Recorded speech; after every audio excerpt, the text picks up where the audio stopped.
Hello everybody, welcome to another video on one of my games.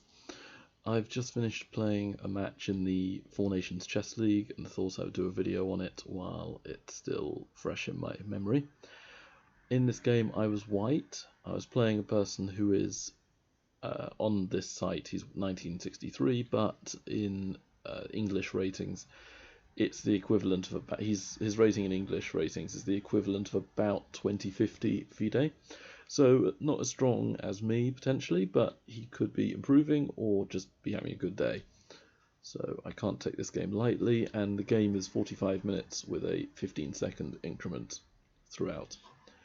So I play c4, he plays e5, knight c3, knight f6, g3, and he chooses to go d5. So you can go c6 in this position, which will make the game a bit different, or a game I recently had where I was black. From this position I played bishop c5, which is another move, and there are several others as well. But d5 is a reversed Sicilian. I capture, he captures back, then bishop g2 for me. So my plan here is essentially to force the black knight to move. Unlike a sort of regular Sicilian dragon, he can't really hold the knight there forever. And if he tries to, there'll be various concessions given. That's why I don't like the move knight f3 instead of bishop g2 here, because after knight c6, then bishop g2, you're not really gaining a tempo on their knight, and black can do lots of things. But this essentially forces black to either play pawn c6, which is a bit inferior because their b8 knight's not so good. Knight b6 is the main move, or knight takes knight. I don't want to trade queens and forfeit the right to castle, so I take with the b pawn. c6 from black. I think the plan here is to blunt my bishop on g2, but the downside is it does limit the knight, and it doesn't really improve any of his pieces.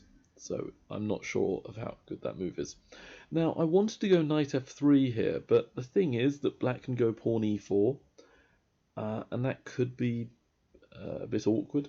So what I do is I play queen c2 to activate the queen a little bit, control e4 with the queen, and also this may allow me to play moves like c4, bishop b2 or something in the future where the bishop will be defended. Bishop e6 is chosen. Apparently c5 is better for black according to a computer engine that I briefly had a look through the game with after the match. I don't believe that though, because if black's played c6, why in the world would they play c5 next move? It doesn't really make any sense. Essentially it's just an indictment of the move c6 in the first place. So knight f3 improving, and knight d7 all looking fine for white. Now I actually castle here. Apparently either d4 or rook b1 is a little better for me, so it's a very small inaccuracy here. But to be honest, I just wanted to get the king safe and, complete development. It gives me a lot more options next turn. Bishop e7, and here I think maybe d4 is slightly better than my move rook b1, because it's controlling the center and it's giving my bishop something to do. But I quite like gaining the time on their pawn, and if black's not careful they could go a bit wrong here. Like for example, pawn b6 would then weaken the c6 pawn, and that could lead to a lot of bad positions for black. And knight b6, for example, or knight c5 drops the e5 pawn, and rook b8 just looks odd. So queen c7 I think is easily the best move. Then I play d4, so I'm thinking that if black allows, I might play e4 coming up, and just put two pawns in the center and be able to control the game quite nicely, and do things like rook d1 as well. Here apparently f6 is the strongest move, which doesn't improve the piece. It's mostly a prophylactic move, stopping me gaining initiative. But I think I still have a slightly better position anyway. He does e takes, which I think is perfectly okay. Again, maybe like castling kingside is interesting, but I think he might drop a pawn. So if castles kingside, for example, what I can do is I could do knight takes. We capture each other. And then if he plays queen takes e5, he drops the b7 pawn from my rook. And even though I've got doubled pawns and isolated pawns and stuff, it's still a pawn up. The material's worth something here. So I wouldn't mind this position. But yeah, he takes, and there's no reason to keep my c3 pawn isolated, and I may as well control the centre with pawns. Knight takes might be an alternative move, but I felt this improved me a bit more. Castles. Then maybe e4 is stronger than my move, because I'd gain time and I can play d5 next turn. But instead I decided to play bishop f4. I thought this move would cause some problems, because the queen is the queen's tied down to b7. So queen b6 obviously is terrible, queen b8 is awful, and bishop d6 I can trade bishops, then take on b7 with the rook. So my rook b1 move has been very useful in forcing black to make concessions to me in some way. So black now has to go queen c8, which is no longer having their rooks connected together. My rooks have been by the move bishop f4. And I decide to improve my worst piece, which is my f1 rook, so rook d1. Black follows suit with rook d8, and my next move maybe is a slight inaccuracy here, because I was looking at playing e4, trying to play d5 in the near future, and I think that might be the strongest move. There's moves like stuff like rook b c1 or something, trying to make d5 more effective, or rook d c1 even, and a few other moves, but like knight e5 is quite nice too. My move does make sense in that it threatens a checkmating pattern with queen takes h7. So if black does something like c5, some useless move, queen h7 defended by the knight, then queen h8 and checkmate, game over. That's the main threat. But whatever black does to prevent it, they played knight f8 in the game. I can take control of the position with the bishop pair. Knight takes bishop. Knight takes, which is a move I was hoping they wouldn't do because I wasn't sure how to play this. I think my move may be a slight error, but I had reasons to play it. I don't want to lose the bishop pair straight back, so I need to move the f4 bishop. And apparently bishop e3 is strongest for white. But the thing is I want to play e4, so that would hurt my chances. I played bishop e5, and I had to spend a while on this move. I think I spent, how long was it, about 10 minutes on the previous turn? Yeah, I had 36 minutes on my 16th move. I spent about 8 or 9 minutes on this, calculating bishop e5 mostly. And then had another sort of quick look for the next minute or two. And I need to be careful, because if black can get away with playing f6 and getting the bishop pair, maybe I don't have much if they can win it in a certain way. But I saw a way to go into an opposite colour bishop ending and other lines as well, which I think give me the advantage, because I'm so convinced that f6 can't be right. The move I was going to play was d5, hitting their knight so that I won't just lose the bishop for nothing. If pawn takes bishop, pawn takes, and if queen takes pawn, I have rook takes b7. All their pawns are isolated, and they're generally in a much worse position.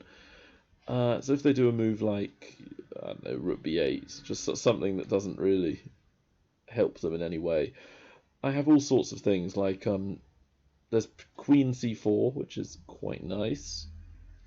And the idea of queen c4 is that if we give black something that doesn't do a lot, actually does a bit more than I thought. Queen c7 is not bad, but yeah, I don't know, h6, just some sort of out of the way move. I can do rook d7, which is the key square for me to have. They can't take with their rook, because when I take back with the pawn attacking their queen, it will be check, discovered check. So they'll have to do something else, like move the king. And then I have rook b to d1. Actually, sorry, I have rook takes bishop. But yeah, I win the bishop, or if king f8, let's say, I have rook bd1. And I'm definitely ahead. Again, h6 is unlikely to be played, but black doesn't have a huge allotment of moves that actually does much. For example, bishop d6, trying to stop rook d7, I have e7 check, winning the rook. So it's not an easy position for black to have, and generally, I've been learning about opposite colour bishops quite a lot these last few weeks and months. I used to just think of this as something to avoid if you have the advantage, because that way black may get a draw. And while it's still true that black wants to trade off everything and get a draw, what's important to notice is that while the queens are on and as well having a rook or two on the board, the side with the initiative, with the advantage already, generally just it keeps improving the position, and if they can maintain the initiative, they will usually win the game, or at the very, very least have an extremely easy draw. This way I'm essentially what's called playing for two results, which is either draw or win. So I basically eliminate the chances to lose, unless I blunder or something. So those are my thoughts on if pawn takes bishop.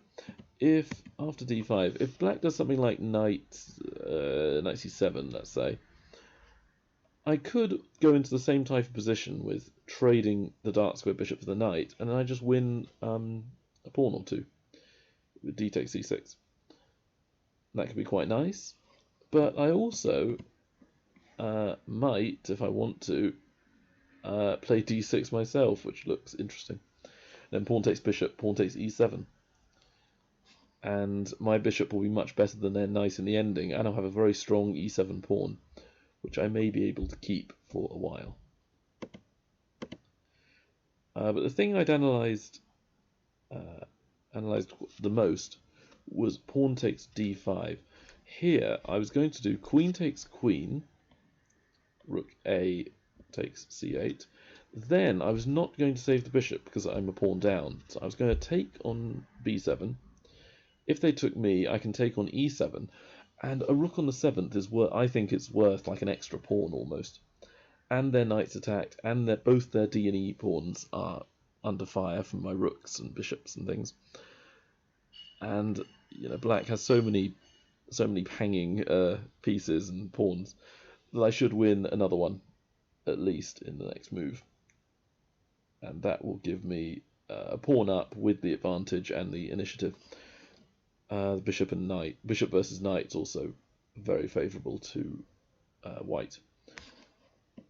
So that's what I'd been analysing quite deeply, and none of this happened, so I didn't need to analyse. Bishop d6. Then apparently I should take the bishop off the board. This is a small inaccuracy that I made. Rook takes, d5, c takes, and after I trade the queens and rook takes b7, this apparently gives me a big enough advantage that I'm comfortable enough to win, or at least have very, very good chances to win.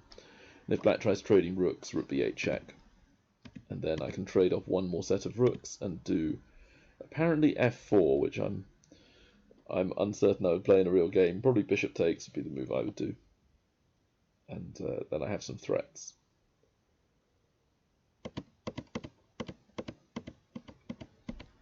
But in the game, I played maybe not the best move, but the idea of queen e4 was that I improved the queen, and if bishop takes bishop, I can take with my queen, and I've kept good control of the centre of the board.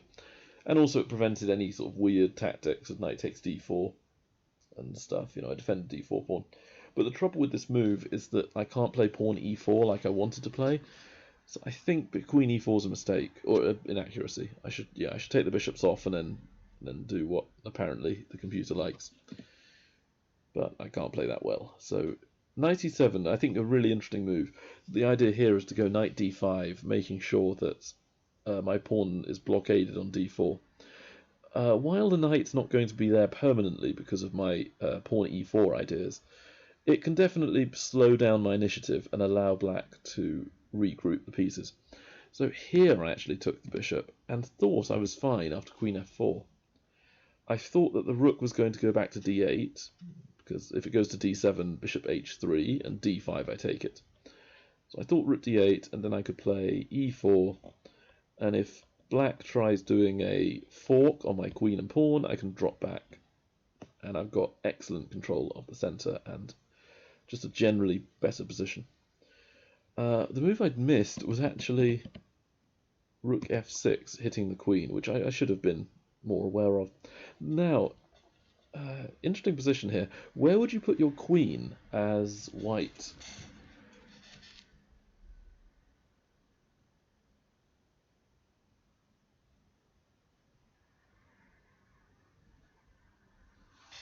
Okay, so then, queen g5 is interesting. I don't think it's terrible, but they might have moves like rook g6, and then you have to run around a bit more. The thing was, I wanted to play e4, so queen e3 and queen e4 are kind of out of the question. And the thing is that queen d2 looked like the best square, and it turns out to be the computer move as well. But oddly enough, the queen doesn't actually have that many good squares on d2. It has like c3's okay, c2's alright, a5 might be possible in the future, and b4 would double up the rooks, the rook and queen, to make a battery on b7. But the thing was that with my move, I played queen c1, and I'm on an open file, so that's a positive. And I can do queen b2, which still aims at b7, queen a3, which could be good for the diagonal to f8, and also to hit the a7 pawn, potentially. Then I can go queen c4, queen c5, and even queen c3, just like earlier in the match. And I still have the diagonal to e3, f4, g5, which could be useful if I want to switch the queen back to the king side fairly soon. So it's a strange move, but I think it actually has more squares and is more useful on c1 than it is on d2. Black played knight b5, so I took the time to play e4, rook d6. Then I think I need to keep pushing the pawns, so I played d5. If black takes d5, their knight will hang on b5. So they drop it back, continue pushing with this, and they sack the exchange, which I think is the best move. I was kind of hoping they wouldn't. If rook d8, what would you do here? Would you play pawn d6, trying to sort of smother black and push your passed pawn, or would you win the pawn on c6 because you're going to win that pawn because black has no way to defend it enough?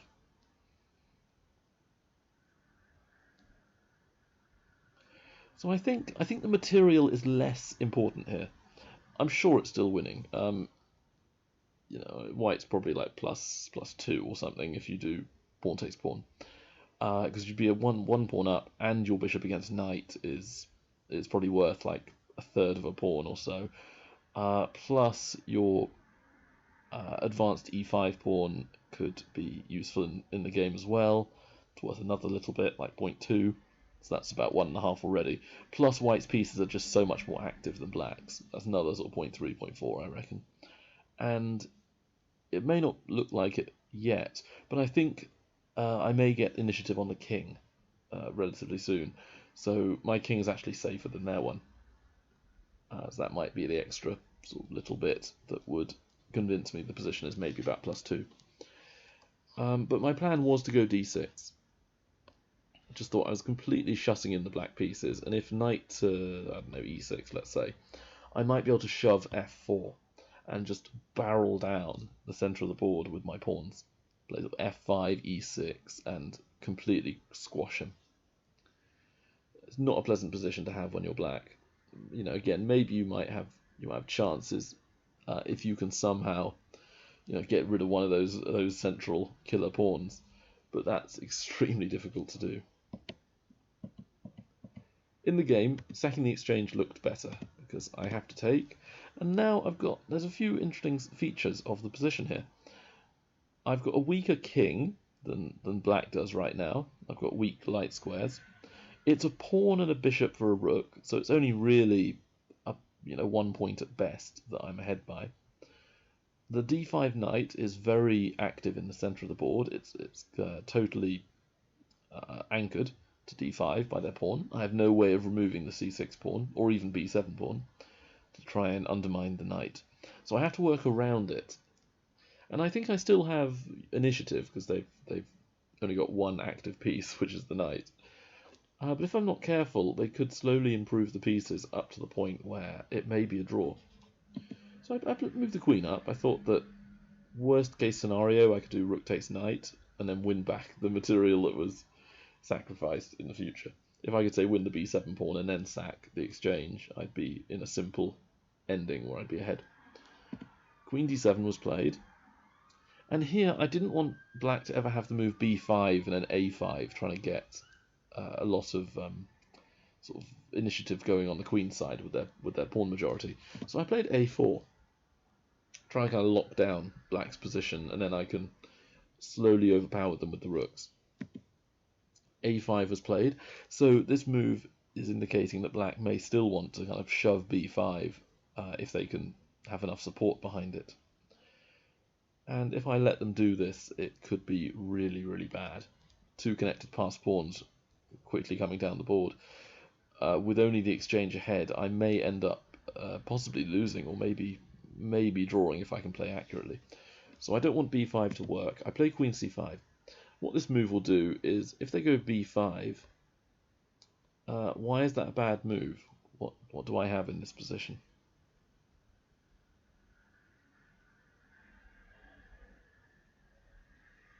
So what I can do is I can capture on b5, c takes b5, and then knight is undermined, so I can take, and it's a win. So up to here I was feeling like, again, I should probably draw or win. I don't think I should lose this match. And then suddenly, black played a move I did not expect at all. I was thinking something along the lines of h6, just making the king more safe. And then the computer line is rook d4, which I probably wouldn't have played. I might have done something like rook b2 or something, trying to get the rooks on the b file to attack b7. But rook d4 is apparently best. Then somehow rook back to d2. I don't know why this is that good. And then queen d6. So this was another possibility. Trade the queens, just going into a better ending. So rook d8, trade queens.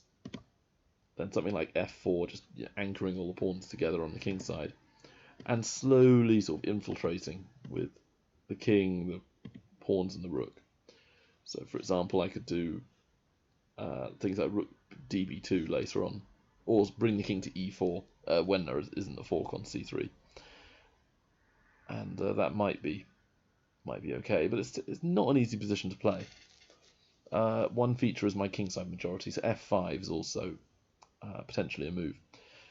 But this is definitely tricky, and I wouldn't be entirely confident I could win. I think I should win, but actually winning is a different matter. Anyway, black decided to give me a pawn, so I was happy to take it.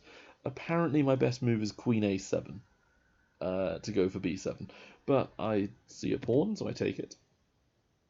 Then black goes b6, which I thought about for a moment, but I realised that the defender of the pawn, which is the knight, is pinned, so it shouldn't move. Rook takes b6, and I think black was pinning their hopes on queen g4, kind of going for both my rooks simultaneously.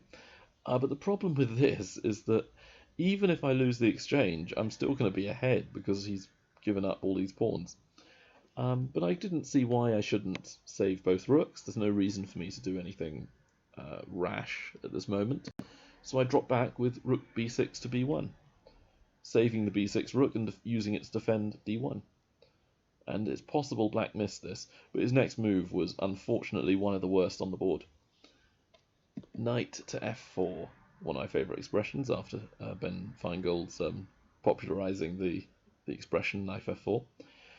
If black could get the queen to f3, and if I took the knight, there might be a draw by perpetual check. So that's his idea, but the trouble is that knight f4 is a losing move. What do I play to finish the match?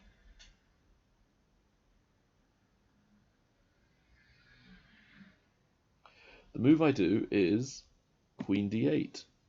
Rook D8 is also equally good.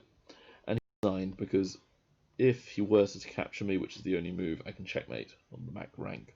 That's why H6 was a lot better than Rook C8 a few moves earlier, because the king was a bit weak on the back rank.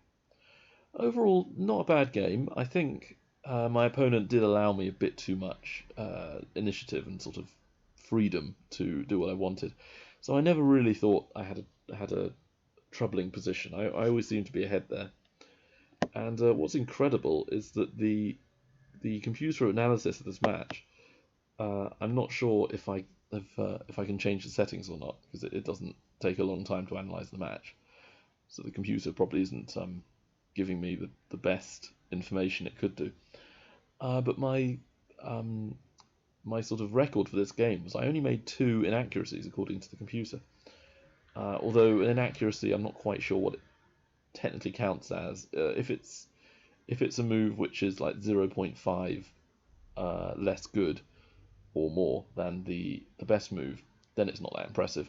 But if inaccuracy literally means like the 3rd best move or worse or something every turn, I think I played incredibly well in a 30 move game to only make 2 of the moves be like not the best move essentially, or the top 2 moves, or 0.5 worse than the best one. So I played very well. Centre pawn loss of like 20 or something. So that's one of my best games ever, according to a computer anyway. My opponent was like a 40, which is not that bad actually. 40 is about 2 years ago. That's what I was scoring when I was about 2100, or a bit stronger, maybe like 2150. And I'm now no idea what I am because there's no no tournaments anymore. But I think I'm more like a 2300 sort of level player. But sometimes I get these good games where I play very well. Other times I perform at like 40 or 30, or a couple of times I've had like 45s because I've made a couple of blunders in a row and that's it. But I think my opening was quite good, but I haven't actually seen many games in this opening with knight takes c3, because the main line, I'll just go over that right at the end before I finish. Knight b6 is the main line. Then what I know is that knight f3, knight c6, castles is one of the top moves, and something like bishop e6. d3, trying to go knight g5 sometimes, or just to play knight d2 occasionally, and to control the centre with the pawn. Bishop e7, and then white tries playing on the queen side with a3, as you normally do in the English. Then castles. A5 was also a move for black to prevent b4, and then f6 to just sort of finish off the opening stage of the game. And a move that I've seen a lot of people do is knight to e1, then knight c2, which I'm never really a fan of. I just like playing bishop b2. But there have been a few games where I've instead experimented a little bit with bishop e3, and that generally gives me quite good positions, so I'm going to be analysing this a bit more. Hopefully playing a few games, which I may be showing on my channel, with this position, bishop e3. The idea is to control c5 with the knight, so you go like knight d2, knight e4, knight c5, and then maybe you can get the bishop pair, or you can just gain control of the queen side. And then stuff like queen d2, rook fc1, and queenside play and the central play is key. And black's kind of can play on the queen side as well if they want to, but there's also kingside play for black. Things like queen d7, bishop h3, and then sort of quick kingside attack. So that's what I expected to happen after the first few moves, but his knight takes c3 caught me off guard. But I got a good position anyway. Alright, hope you enjoyed the video and got something from it, and I'll see you next time. Bye.